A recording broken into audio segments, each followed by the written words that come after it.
आगामी विधानसभा चुनाव को लेकर आज करनाल में कांग्रेस की सांसद कुमारी सैलजा ने कांग्रेस के कार्यकर्ताओं नेताओं के साथ एक बड़ी बैठक की, जिसमें उन्होंने आगामी चुनाव को लेकर चर्चा की। वहीं साथ ही साथ कुमारी सैलजा ने मीडिया के साथ करनाल में प्रेस वार्ता की।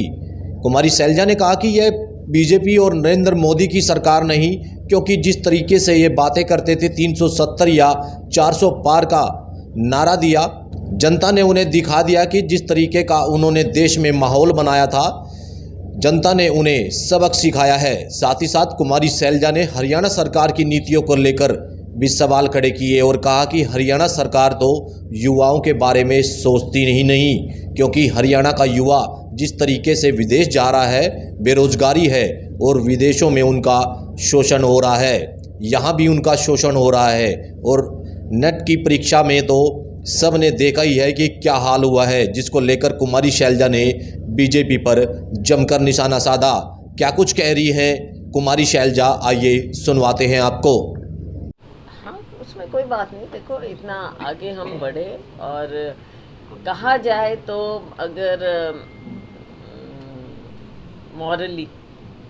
मॉरली भाजपा की और माननीय प्रधानमंत्री जी की अपनी ये हार है। ना तो इन्हें जो ये बहुमत की बात करते थे 370 400, ना तो उसके कहीं नज़दीक भी पहुँचे ये। और जिस तरह का इन्होंने देश के ऊपर एक विचारधारा और एक तरीका अपना काम करने का वो थोपने का प्रयास किया, उसको इस देश ने पूरी तरह से कम्प्लीटली नकारा है। ये एक असलियत है। अब इसको ये माने ना माने, आंकड़ों में ये कहें कि तीसरी बार बन गई है सरकार, तो ये कोई भाजपा की सरकार तो बनी नहीं। ये तो अब एनडीए का इन्होंने जैसे किया है वो इनकी सरकार बनी है, लेकिन मॉरली ये इनकी हार है। मैम, चुनावी के लिए क्या तैयारियां रहेंगी आगामी चुनाव के लिए? देखो, क्योंकि 3-4 महीने बचे हैं, जून जुलाई अगस्त सितंबर, 3 महीने बचे हैं। और 3 महीने में हमको हरियाणा के लोगों के बीच में जाकर जो उन्होंने शुरुआत की है इस लोकसभा से, इसको हमें पुख्ता करना है। और लोगों के बीच में जाएं, कैसे जाएं, क्या हम बातें लेकर जाएं, इन सब बातों पर पार्टी विचार करके आगे इसके लिए पूरी तैयारी सभी लोग करें। और नीचे ज़मीन पर जो हमारा कार्यकर्ता है, सबसे पहले हम देखो 2 चीज़ होती हैं, जनता और कार्यकर्ता। तो जनता और कार्यकर्ता का हमें विशेष रूप से ध्यान देना पड़ेगा कि लोगों की क्या उम्मीदें हैं और कार्यकर्ता जिसने इतनी मेहनत की है उसकी क्या उम्मीद है। तो सबसे पहले हम इनका ध्यान करें, तभी हम नीचे ज़मीन पर लड़ाई लड़ सकते हैं। अब ये तो एक बहुत $1 मिलियन क्वेश्चन है आपका, पहले से है, मेरे समय से भी है, मुझसे भी पहले है। तो अब जल्दी मुझे उम्मीद है कि इसको पूरा कर पाएंगे। सिरसा में मैम 2 पूर्व प्रदेश अध्यक्ष कांग्रेस के आमने सामने थे, कुमारी सैलजा और अशोक तंवर। क्या लगता है कि अशोक तंवर क्यों नहीं जीत पाए? कितनी? अब देखो, ये तो जनता फैसला करती है। जनता जहाँ कैंडिडेट्स में भी एक तुलना करते हैं, दूसरी ओर पार्टियों में भी तुलना करते हैं, और पार्टियों के नेतृत्व में भी तुलना करते हैं, विचारधारा में तुलना करते हैं। सारी बातें सिरसा के लोगों ने अपना फैसला दिखाया, तो मैं उनकी शुक्रगुजार हूँ।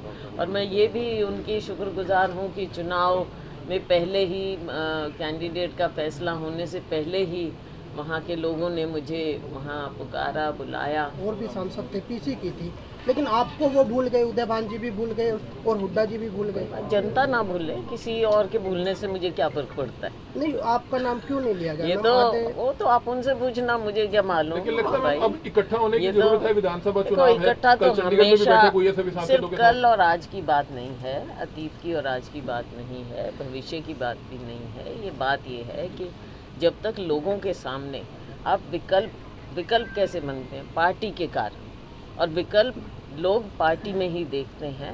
बाकी जो सब नेता हैं, चाहे मैं हूँ या कोई भी है, वो पार्टी का हिस्सा है। ये बात कभी नहीं भूलनी चाहिए। ये बात भूलकर अगर हम कार्यकर्ता और लोगों के उम्मीदों को भूल जाएं और केवल अपना परिवार का ही पोषण करते रहेंगे, तो ना जनता हमको इस चीज़ में फिर अपनाएगी ना।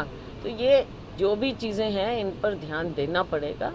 जनता और कार्यकर्ता का सबसे पहले, कार्यकर्ता की लड़ाई लड़नी है हमने। इतने साल से जो कार्यकर्ता हमारे लिए लड़ रहा है, आज हमने उसके लिए अपना तो ठीक है, सबको मिल जाता है, कुछ भी 5 मिल जाता सीटें कांग्रेस ने जीती है, इसका असर लगता है आपको विधानसभा चुनाव में पड़ेगा? इस पे क्या पूरा पड़ेगा, इस पे इसका भी पड़ेगा। और लोगों में जो एक उम्मीद है और इच्छा है, आज लोगों की इच्छा है कि भाजपा को घर बैठाया जाए। और जो भाजपा की पिछले 10 साल से आप देख रहे हैं जन विरोधी नीतियां हैं, केंद्र की हैं, राज्य की हैं। राज्य में तो इन्होंने खुद अपनी कमजोरी दिखा दी। आखिर में जाके जैसे मुख्यमंत्री बदला, केंद्र की कमजोरी आपके सामने ही आ गई है। जैसे माननीय प्रधानमंत्री जी भी मुश्किल से 1.5 लाख से जीते, शुरू में तो 3-4 घंटे तो वो हार ही रहे थे। और राज्य की कमजोरी आपने देखी, सो कॉल्ड सीएम सिटी पहले भी थे, आज भी हो आप। लेकिन अगर हम इस लड़ाई को और अच्छे ढंग से लड़ते तो हम शायद ये दोनों सीटें भी जीत जाते। मैम मानते हो गुटबाजी के चलते, मैम मानते हो कि गुटबाजी के चलते करनाल में दोनों ही प्रत्याशी हार गए?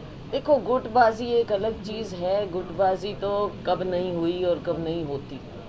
गुटबाजी तो होती है, लेकिन लड़ाई हम कैसे लड़ते हैं, कैंडिडेट हम कैसे तय करते हैं, कुल पार्टी लड़ाती कैसे है, ये भी बातें बहुत सी हैं। मैं मानते हो अगर संगठन होता तो फायदा होता? संगठन भी एक हिस्सा है, एक हिस्सा है ये, पूरा तो नहीं, लेकिन एक हिस्सा है।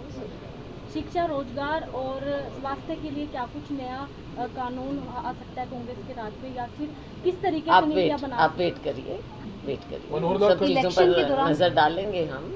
अभी हमारा मैनिफेस्टो भी आएगा, बहुत चीज़ें आएंगी, तो ये सारी सामने आपके सामने। अभी नीट का आपने देखा देश में कैसे धज्जियाँ उड़ाई गई, सुप्रीम कोर्ट को उसके बीच में आना पड़ा।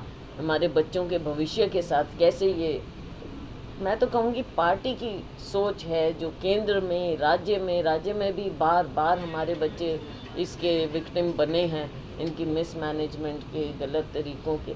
तो भविष्य अधर में रह जाता है बच्चों का। ये कैसे खिलवाड़ कर सकते हैं, इसका नतीजा भुगतना। मनोहर लाल खट्टर को 2 अहम मंत्रालय मिले हैं, कल उन्होंने कार्यभार संभाला है, शुभकामनाएं देना चाहिए?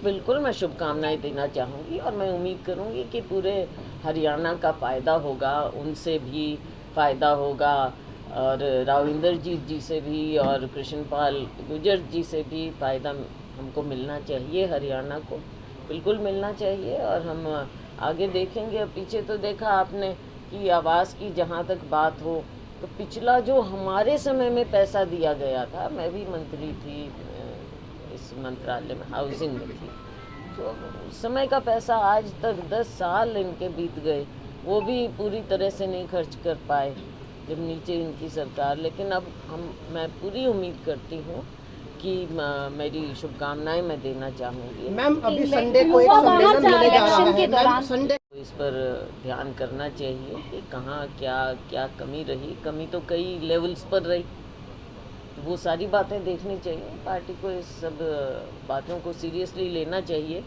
ताकि आगे नुकसान ना हो जाए। विधानसभा में नुकसान से कैसे बचें, इस चीज़ को भी देखना चाहिए। हरियाणा का बेरोजगार युवा विदेश जा रहा है, लगातार ऐसे डोंकी के माध्यम से कई केस हो चुके हैं, कोई मर रहा है वहाँ पर, फिर लाने के लिए दिक्कत है, तो किस तरीके की नीतियाँ बनाई जाएंगी? ये तो हरियाणा भी है।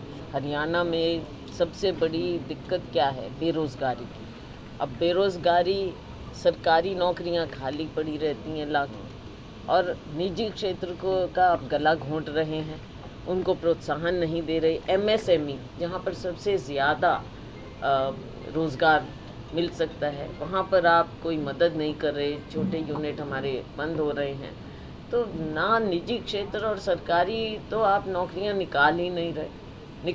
निकाल भी देंगे तो बाहर वालों को मिल जाएंगी, या फिर उनके पेपर लीक हो जाएंगे। आपको याद होगा, हमने खुद यहाँ पर कितनी गर्मी में उस समय सबने लोगों ने हज़ारों की तादाद में वो किया था, पूरा 20 जुलाई यात्रा हमने प्रदर्शन किया, पदयात्रा की। और उस समय सुरजेवाला जी, किरण चौधरी जी ने, हमने सभी साथियों ने मिलकर किया, तो ये एक ऐसा मुद्दा है जिसकी ओर भाजपा सरकार कतई गंभीर नहीं है, और इसी कारण से हमारे युवाओं का शोषण होता है, चाहे विदेश में हो चाहे अपने देश में हो, राज्य में।